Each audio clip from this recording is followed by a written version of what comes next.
ಎಲ್ರಿಗೂ ನಮಸ್ಕಾರ. ನಾನು ನಿಮ್ಮ Smita Sanjeev. Welcome back to our podcast series, Vishwatosha podcast series. So ಇವತ್ತಿನ ನಮ್ಮ ವಿಷಯ ಏನಂದ್ರೆ ಜ್ಯೋತಿಷ್ ಶಾಸ್ತ್ರ. ಸೊ ನಮಸ್ಕಾರ ಆಚಾರ್ಯ. ನಮಸ್ಕಾರ. ಇವತ್ತು ಸ್ವಲ್ಪ ಜ್ಯೋತಿಷ್ ಶಾಸ್ತ್ರದ ಬಗ್ಗೆ ಎಲ್ರಿಗೂ ಒಂದ್ ಸ್ವಲ್ಪ ಇನ್ಫಾರ್ಮೇಶನ್ ತಿಳಿಸ್ಕೊಡ್ರಿ. ಸರಿ. ಶ್ರೀ ಗುರುಭ್ಯೋ ನಮಃ. ಹರಿ ಓಂ. ಶುಭಾನ್ ಧ್ಯಾಯಂತಿ ಯೇ ಕಾಮಾನ್ ಗುರುದೇವ ಪ್ರಸಾದಜಾನ್ ಇತರಾನ್ ಆತ್ಮಪಾಪೋತ್ಥಾನ್ ತೇಷಾಂ ವಿದ್ಯಾ ಫಲಿಷ್ಯತಿ. ಆಪಾದಮೌಲಿ ಪರ್ಯಂತಂ ಗುರುಣಾಂ ಆಕೃತಿಂ ಸ್ಮರೇತ್ ತೇನ ವಿಘ್ನಾಃ ಪ್ರಣಶ್ಯಂತಿ ಸಿದ್ಧ್ಯಂತಿ ಚ ಮನೋರಥಾಃ. ಎಲ್ಲರಿಗೂ ನಮಸ್ಕಾರಗಳು. ಜ್ಯೋತಿಷ್ಶಾಸ್ತ್ರ ಅಂತಂದರೆ ವೇದದ ಒಂದು ಭಾಗ. ವೇದಗಳ 6 ವಿಂಗಡಣೆ ಮಾಡ್ತಾರೆ, 6 ಭಾಗಗಳನ್ನಾಗಿ ವಿಂಗಡಣೆ ಮಾಡ್ತಾರೆ ವೇದಗಳನ್ನ. ಒಂದು ಜ್ಯೋತಿಷ್ಯ, ಛಾಂದೋಗ್ಯ, ವ್ಯಾಕರಣ, ಮೀಮಾಂಸ, ತರ್ಕ ಅಂತ ಹೇಳಿ ಹೀಗೆ ವಿಂಗಡಣೆಯನ್ನು ಮಾಡ್ತಾರೆ. ವಿಂಗಡಣೆಯನ್ನು ಮಾಡಿದಾಗ ಇದು ಜ್ಯೋತಿಷ್ಯ ಅಂತಂದರೆ ಗ್ರಹಗಳ ಸ್ಥಿತಿಯನ್ನ ನೋಡಿಕೊಂಡು ಮನುಷ್ಯನ ಒಂದು ಮುಂದಿನ ದಿನಗಳು ಹೇಗಿರ್ತದೆ, ಅಥವಾ ಹಿಂದಿನ ದಿನಗಳಲ್ಲಿ ಅವನಿಗೆ ಏನಾಗಿದೆ, ಅಥವಾ ವರ್ತಮಾನದಲ್ಲಿ ಅವನಿಗೆ ಏನಾಗುವ ಸಂಭಾವನೆ ಇದೆ ಅಂತ ಅನ್ನೋದನ್ನ ತಿಳಿಸಿಕೊಡ್ತಕ್ಕಂತಹದ್ದು ಜ್ಯೋತಿಷ್ಯ ಅಂತ ಅದಕ್ಕೆ ಕರಿತೇವೆ.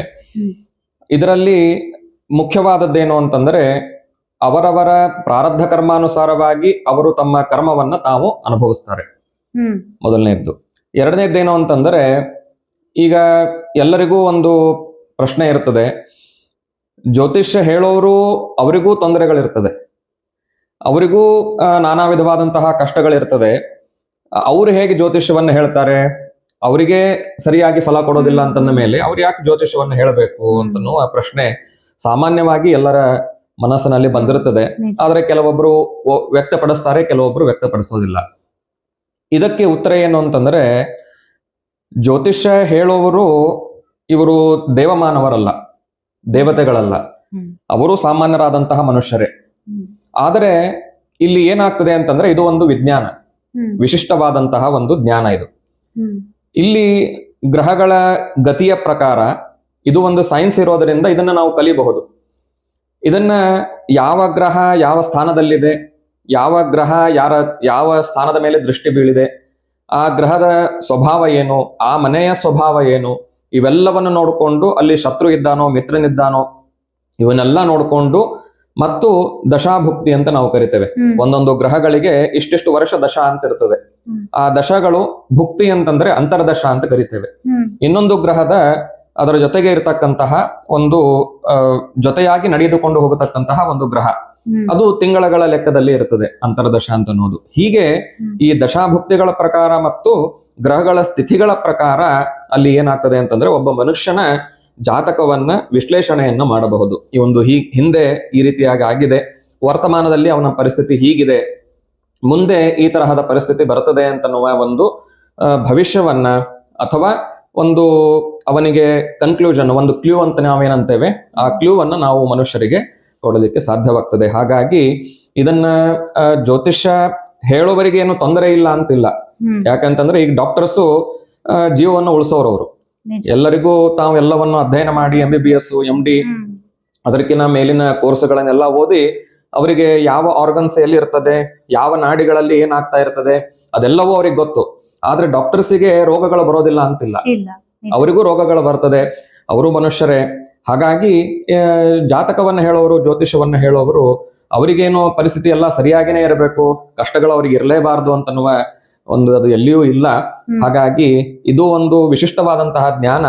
ಈ ಜ್ಞಾನವನ್ನ ಎಲ್ಲರೂ ಸಾಮಾನ್ಯವಾಗಿ ಪಡೆದುಕೊಂಡು ಅದನ್ನ ಜಾತಕವನ್ನ ಹೇಳ್ತಕ್ಕಂತಹ ಒಂದು ರೂಢಿ ಈಗ ಜಗತ್ತಿನಲ್ಲಿ ಇದೆ ಅಂತ ಅನ್ನೋದನ್ನ ತಿಳಿಸ್ತಾ ಇದ್ದೇನೆ. ಆಚಾರ್ಯ, ಇನ್ನೊಂದೇನಂದ್ರೆ, ಈಗ ಕೆಲವರಿಗೆ ಒಂದು ಇದು ಮಿಸ್ಕನ್ಸೆಪ್ಷನ್ ಇರುತ್ತೆ, ಲೈಕ್ ಜ್ಯೋತಿಷ್ ಬಗ್ಗೆ ತಿಳ್ಕೊಂಡೆ ಅಂದ್ರೆ ಏನ್ ಮಾಡಿದ್ರು ಕೂತ್ಕೊಂಡ್ರು ಅದ್ರ ಬಗ್ಗೆ ಯೋಚನೆ ಮಾಡೋದು. ಈ ಗ್ರಹಗತಿ ಸರಿ ಇಲ್ಲ, ಇವತ್ತಿದ್ ಮಾಡ್ಬಾರ್ದು.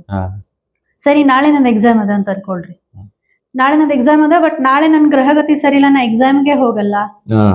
ಸ್ವಲ್ಪ ಅತಿವೃಷ್ಟಿ ಮಾಡೋ ಜನರು ಇರ್ತಾರೆ, ಅಂಥವ್ರಿಗೆ ಏನ್ ಹೇಳ್ತೀರಿ? ಅದೇ ಇದು ಜ್ಯೋತಿಷ್ಯ ಅಂತ ಅನ್ನೋದು ಒಂದು ವೇದದ ಒಂದು ಭಾಗ ಆಗಿರೋದ್ರಿಂದ ಇದನ್ನ ನಂಬಲೇಬೇಕು. ಹ್ಮ್ ಪೂರ್ತಿಯಾಗಿ 100% ಇದನ್ನ ನೆಗ್ಲೆಕ್ಟ್ ಮಾಡಬೇಕು ಅಂತನೂ ಇಲ್ಲ. ಹ್ಮ್ ಆಮೇಲೆ ಇದು ಹೇಗೆ ಅಂತಂದ್ರೆ ಪ್ರತಿನಿತ್ಯ ಜೀವನದಲ್ಲಿ ಗ್ರಹಗಳ ಒಂದು ಸ್ಥಿತಿಗತಿಗಳ ಮೇಲೆನೆ ನಮ್ಮ ಜೀವನ ನಡೀತದೆ, ಪ್ರತಿನಿತ್ಯವೂ ನಡೀತದೆ. ಹಾಗಾಗಿ ಅದನ್ನ ನಾವು ಬಿಟ್ಟು ನಾವು ಹೋಗ್ತೇವೆ ಅಂತನೂ ಇಲ್ಲ. ಆಮೇಲೆ ಪ್ರತಿಯೊಂದು ಕ್ಷಣಕ್ಕೂ ಕೂಡ ಅಷ್ಟು ನಾವು ಅದಕ್ಕೆ ಅಡಿಕ್ಟ್ ಆಗಬಾರದು. ಪ್ರತಿಯೊಂದು ಒಂದು ಹೆಜ್ಜೆ ಹೆಜ್ಜೆಗೂ ನಾವು ಅದನ್ನ ನೋಡೋದು, ದಿನಕ್ಕೂ ನಾವು ಅದನ್ನ ನೋಡೋದು, ಆ ರೀತಿಯಾಗಿ ಅದನ್ನ ಮಾಡ್ಕೊಳ್ಬಾರ್ದು. ಯಾಕೆಂತಂದ್ರೆ ನಾವು ಎಷ್ಟು ಸಾರಿ ಜಾತಕವನ್ನ ತೋರಿಸ್ತೇವೋ ಅಷ್ಟು ಆಯುಷ್ಯ ನಮ್ದು ಕಡಿಮೆ ಆಗ್ತದೆ. ಹಾಗಾಗಿ ಯಾಕೆಂತಂದ್ರೆ ನಮ್ಮ ಭವಿಷ್ಯವನ್ನ ಅವರು ಹೇಳ್ತಾರೆ, ಅವರಿಗೂ ಅದರಿಂದ ಪುಣ್ಯಹಾನಿ ಅಂತ ಅನ್ನೋದಿದೆ. ಯಾರು ಜಾತಕವನ್ನ ಹೇಳ್ತಾರೆ, ಜ್ಯೋತಿಷವನ್ನ ಹೇಳ್ತಾರೆ, ಅವರಿಗೂ ಪುಣ್ಯಹಾನಿ ಅಂತ ಅನ್ನೋದಿದೆ. ಹಾಗಾಗಿಯೇ ಜ್ಯೋತಿಷಿಗಳೆಲ್ಲರೂ ಕೂಡ ತಮ್ಮ ತಮ್ಮ ನಿತ್ಯ ಅನುಷ್ಠಾನಗಳಲ್ಲಿ ಪ್ರತ್ಯೇಕವಾದಂತಹ ಜಪವನ್ನ ತಪಸ್ಸನ್ನ ಅವರು ಮಾಡ್ಕೊಳ್ತಾರೆ. ಅದು ಅವ್ರದ್ದು ಬೇರೆ. ಆದ್ರೆ ಯಾರು ಕೇಳೋರು ಇರ್ತೇವೆ, ಕೇಳುವರಿಗೂ ಪುಣ್ಯಹಾನಿ ಅಂತ ಅನ್ನೋದು ಇರುತ್ತದೆ. ಹಾಗಾಗಿ ಆದಷ್ಟು ನಾವು ಅದಕ್ಕೆ ಪೂರ್ತಿಯಾಗಿ ಅಡಿಕ್ಟ್ ಆಗಲಾರ್ದೇನೆ, ಆದ್ರೆ ಅದನ್ನ ಬಿಟ್ಟು ಹೋಗಬಾರದು. ಅದನ್ನ ನಾವು ಎಷ್ಟು ನಂಬಬೇಕು, ಒಂದು ಚೌಕಟ್ಟಿನಲ್ಲಿ ಅದನ್ನ ನಾವು ವರ್ಷ ಕೇಳೋದು ಅಥವಾ ಒಂದು 6 ತಿಂಗಳಿಗೆ ಕೇಳೋದು, ಈ ತರಹ. ಅಥವಾ ನಮಗೇನಾದ್ರೂ ಬಹಳಷ್ಟು ಸಮಸ್ಯೆ ಆಗ್ತಾ ಇದ್ರೆ ಅದನ್ನ ಕೇಳೋದು, ಮನೆಯಲ್ಲಿ ಏನಾದ್ರೂ ಬಹಳಷ್ಟು ತೊಂದರೆಗಳಾಗ್ತಾ ಇದ್ರೆ, ಕಿರಿಕಿರಿ ಆಗ್ತಾ ಇದ್ರೆ ಅದನ್ನ ಕೇಳೋದು, ಅಥವಾ ಗಂಡ ಹೆಣ್ಣಂದ್ರಲ್ಲಿ ಕಲಹಗಳಾಗ್ತಾ ಇದ್ರೆ ಕೇಳಬಹುದು. ಸೊ ಈ ತರಹ ಒಂದು ಪರಿಸ್ಥಿತಿಗೆ ಅನುಗುಣವಾಗಿ ನಾವು ಅದನ್ನ ಮತ್ತೊಬ್ಬರ ಹತ್ರ ಜಾತಕವನ್ನ ತೋರಿಸಿ ವಿಶ್ಲೇಷಣೆಯನ್ನ ಮಾಡಿಸಿಕೊಳ್ಳಬಹುದು. ಆದರೆ ಪ್ರತಿ ಹೆಜ್ಜೆ ಹೆಜ್ಜೆಗೂ ನಾವು ಅದನ್ನ ನಂಬಬೇಕು ಅಂತ ಅನ್ನೋದು, ಅಂದ್ರೆ ನಂಬಲೇಬೇಕು. ಆದ್ರೆ ಪ್ರತಿಯೊಂದು ಕ್ಷಣಕ್ಕೂ ನಾನು ಈಗ ಏನಿದೆ ಗ್ರಹಗಳ ಸ್ಥಿತಿ, ಈಗ ಮಾಡ್ಲೋ ಬೇಡವೋ ಅಂತಹದ್ದಲ್ಲ. ಯಾಕೆಂತಂದ್ರೆ ಭೀಮಸೇನ ದೇವರ ಒಂದು ಸಿದ್ಧಾಂತ ಏನಪ್ಪಾ ಅಂತಂದ್ರೆ, ಪ್ರಯತ್ನಮೇಕಮಗ್ರತೋ ವಿಧಾಯ ಭೂಕ್ತಿ ಮಾಪ್ನುಯಾತ್. ಮೊದಲಿಗೆ ನಮ್ಮ ಪ್ರಯತ್ನವನ್ನ ನಾವು ಪಡಬೇಕಂತೆ. ಆ ಪ್ರಯತ್ನ ಪಟ್ಟಾಗ ಅವಾಗದು ಆಗ್ಲಿಲ್ಲ ಅಂತಂದ್ರೆ ಅದನ್ನ ದೈವದ ಮೇಲೆ ಹಾಕ್ಬೇಕು. ನಮಗ ದೈವ ಇದೆಯೋ ಇಲ್ಲವೋ, ಅಥವಾ ನಮಗೆ ಗ್ರಹಗಳ ಅನುಕೂಲ ಇದೆಯೋ ಇಲ್ಲವೋ ಅಂತ ಅನ್ನೋದು ಭೀಮಸೇನ ದೇವರ ಸಿದ್ಧಾಂತ. ಹಾಗಾಗಿ ನಮ್ಮ ಪ್ರತಿನಿತ್ಯದ ಜೀವನದಲ್ಲಿ ನಾವು ಪ್ರಯತ್ನಗಳನ್ನ ಮಾಡ್ತಾನೆ ಇರಬೇಕು.